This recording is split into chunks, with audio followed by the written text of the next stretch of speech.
आप सबको जय मसीह की। प्रभु का धन्यवाद करते हैं आज की सुंदर सुबह के लिए।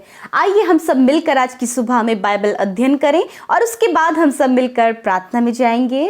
Praise the Lord. दोस्तों, हम आपका स्वागत करते हैं आज के बाइबल अध्ययन में। और आज हम बाइबल अध्ययन करेंगे मरकुस रचित सुसमाचार उसका 6 अध्याय 14 से 29 पद तक, जहां पर कुछ इस प्रकार से लिखा है। हेरोदेस राजा ने भी उसकी चर्चा सुनी, क्योंकि उसका नाम फैल गया था, और उसने कहा, यूहन्ना बपतिस्मा देने वाला मरे हुओं में से जी उठा है, इसलिए उससे ये सामर्थ्य के काम प्रकट होते हैं। अन्य लोगों ने कहा, यह एलियाई है, परंतु कुछ अन्यों ने कहा, भविष्यवक्ता या भविष्यवक्ताओं में से किसी एक के समान है। हेरोदेस ने यह सुनकर कहा कि जिस यूहन्ना का सिर मैंने कटवाया था वही जी उठा है। हेरोदेस ने अपने भाई फिलिपुस की पत्नी हेरोदेसिया के कारण, जिससे उसने विवाह कर लिया था, लोगों को भेजकर यूहन्ना को पकड़वाकर बंदी गृह में डाल दिया था, क्योंकि यूहन्ना ने हेरोदेस से कहा था कि अपने भाई की पत्नी को रखना तुझे उचित नहीं।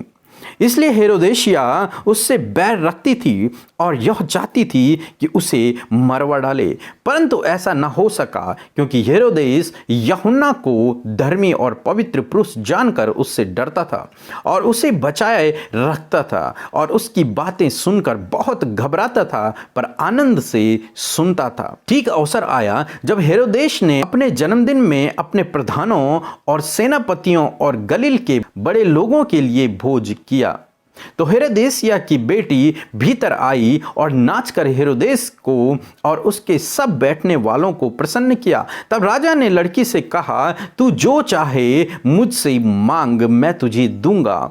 और उससे शपथ खाई कि मैं अपने आधे राज्य तक जो कुछ तू मुझसे मांगेगी मैं तुझे दूंगा। उसने बाहर जाकर अपनी माता से पूछा, मैं क्या मांगूं? वह बोली, यूहन्ना बपतिस्मा देने वाले का सिर। वह तुरंत राजा के पास भीतर आई और उससे विनती की, मैं चाहती हूं कि तू अभी यूहन्ना बपतिस्मा देने वाले का सिर एक थाल में मुझे मंगवा दे।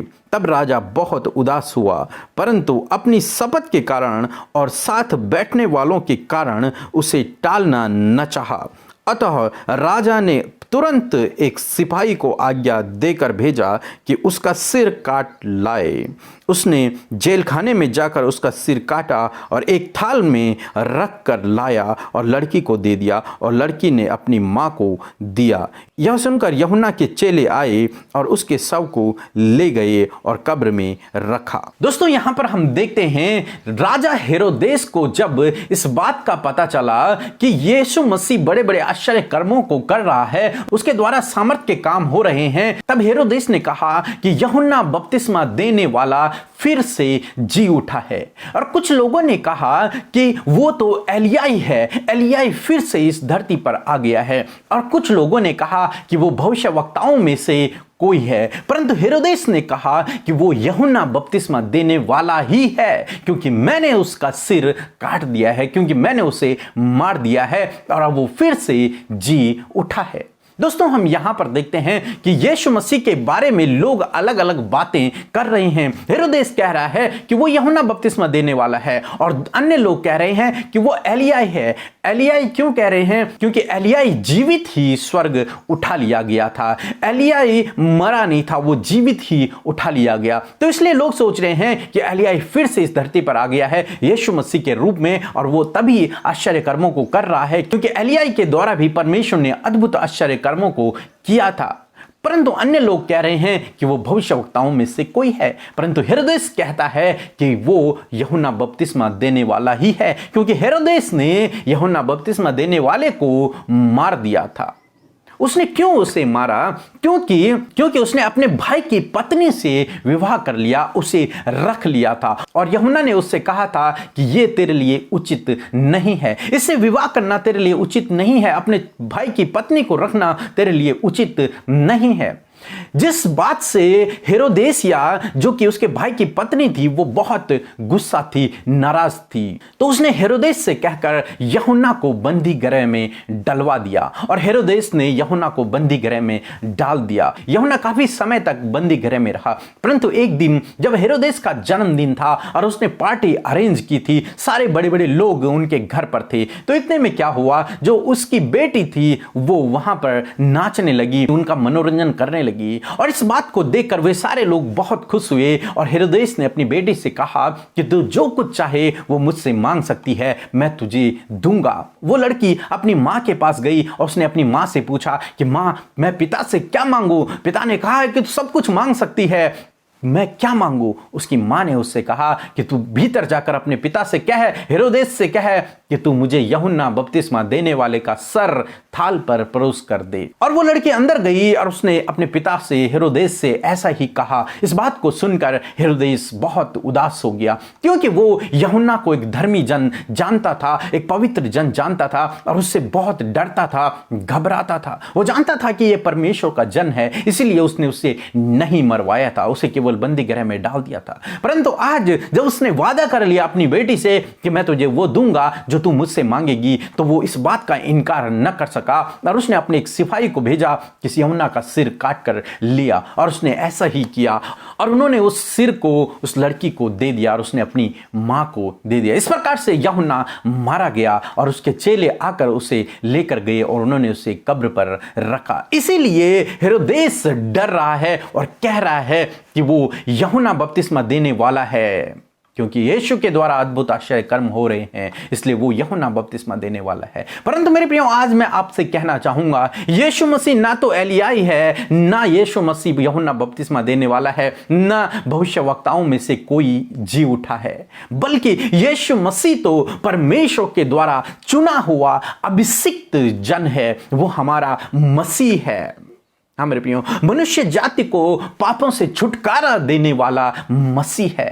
यीशु मसीह तो इन सब से बढ़कर है, यूहन्ना बपतिस्मा देने वाले से बढ़कर, एलिया से बढ़कर और अन्य भविष्यवक्ताओं से कई बढ़कर यीशु मसीह है। वो तो परमेश्वर का पुत्र है, स्वयं सर्वशक्तिमान परमेश्वर का पुत्र है और हम सब का उद्धार करने वाला, हम सबको छुटकारा देने वाला, हम सब के पापों को क्षमा करने वाला, परमेश्वर के द्वारा चुना हुआ एक अभिषिक्त जन जो मनुष्य जाति को उद्धार देगा, जिसके द्वारा सारी मनुष्य जाति का उद्धार है, वो है प्रभु यीशु मसीह। सो दोस्तों, हम आशा करते हैं कि आज आप इस बाइबल अध्ययन को समझ गए होंगे किस प्रकार से हेरोदेस ने यूहन्ना को मरवा दिया और लोग यीशु के बारे में क्या कहते हैं, परंतु बाइबल हमें सिखाती है कि प्रभु यीशु मसीह है, हमारा उद्धार करता है। सो प्रभु आपको आशीष दे, आमीन। आइए हम सब मिलकर प्रभु यीशु से प्रार्थना करें। धन्यवाद धन्यवाद धन्यवाद करते हैं पवित्र पवित्र पवित्र हमारे प्यारे प्रभु यीशु मसीह, हम आपकी पवित्र उपस्थिति में आते हैं परमेश्वर। धन्यवाद करते प्यारे खुदावन प्रभु जी, तू परमेश्वर से अभिषिक्त किया हुआ जन है मेरे परमेश्वर। प्रभु तू परमेश्वर का एक लौता पुत्र है परमेश्वर, तू हमारा उद्धार करने वाला, हमारा मुक्तिदाता, हमारा छुटकारा करने वाला परमेश्वर है प्यारे खुदा। धन्यवाद करते प्रभु यीशु मसीह, हमारे गुनाहों को क्षमा करने वाला, हमारा धन्य उद्धारक है प्रभु। हम तेरा धन्यवाद करते प्यारे परमेश्वर। सच में मेरे खुदावन, हम आज की सुबह के लिए आपका धन्यवाद करते हैं, विशेषकर प्रभु बाइबल अध्ययन के लिए प्रभु यीशु मसीह जो हम सब ने मिलकर किया है। प्रभु यीशु तेरा धन्यवाद कि अपने वचन से हमें सिखाने के लिए, अपने पवित्र आत्मा की शक्ति और सामर्थ्य को हमें देने के लिए आपका धन्यवाद करते हैं प्रभु। हमने आपकी आत्मा के द्वारा प्रभु यीशु मसीह आज प्रभु जो वचन मेडिटेट किया है खुदावंद यीशु मसीह, होने दे पिता कि ये वचन मेरे प्रभु हम सब और गहराई से समझ सके परमेश्वर। जिस प्रकार मेरे खुदावंद यीशु मसीह यहाँ पर इस बात को हम जाने प्रभु कि लोग तो प्रभु यीशु मसीह को एलिया भविष्यवक्ताओं से बढ़कर समझते थे, परंतु हम जानते हैं प्रभु कि तू उन सब से बढ़कर है पिता परमेश्वर। तू परमेश्वर का एक लौता पुत्र है प्रभु जी, जगत का उद्धार करने वाला परमेश्वर है। और होने दे प्रभु जी कि ये भाई ये बहन पिता जिन्होंने आज बाइबल अध्ययन किया है, ये प्रभु यीशु मसीह प्रभु कोई तुझे भविष्यवक्ता, कोई चमत्कार करने वाला न समझे, परंतु प्रभु ये तुझे अपने उद्धारकर्ता के रूप में ग्रहण करे, क्योंकि तू उद्धार करने वाला परमेश्वर है, पापों की क्षमा कर देने वाला परमेश्वर है, अनंत जीवन देने वाला परमेश्वर है। खुदा होने दे प्रभु ये वचन जो हमने आज मेडिटेट किया प्रभु, इसके अनुसार परमेश्वर ये भाई ये बहन प्रभु और गहराई से इन बातों को समझ पाए पिता परमेश्वर। यदि प्रभु आज की सुबह में इनके जीवन में कोई भी दुख परेशानी विपत्तियां हैं प्रभु, यीशु के नाम से हर एक दुख, हर एक विपत्ति, हर एक परेशानी, हर एक मुसीबत इनके जीवन से दूर होने पाए। आप इनके जीवन में अपने आनंद को, शांति और भलाइयों को दे मेरे प्रभु। और खुदावन आज के दिन में प्रभु आप इनके संग संग चले, इनके कामों को सफल करें मेरे प्रभु। जो कमेंट्स भाई बहन हमें करते पिता, उन कमेंट्स को प्रभु हम आपके हाथों में देते खुदा, यीशु के नाम से आप उनके प्रार्थना का उत्तर दे प्रभु। और धन्यवाद प्रभु, यूं ही निरंतर प्रभु आप हमारी सहायता करें कि हम आपके वचन को और गहराई से सीख सके प्रभु। धन्यवाद के साथ प्रार्थना यीशु के नाम से मांग लेते हैं, सुने और ग्रहण करें। आमीन, आमीन और आमीन।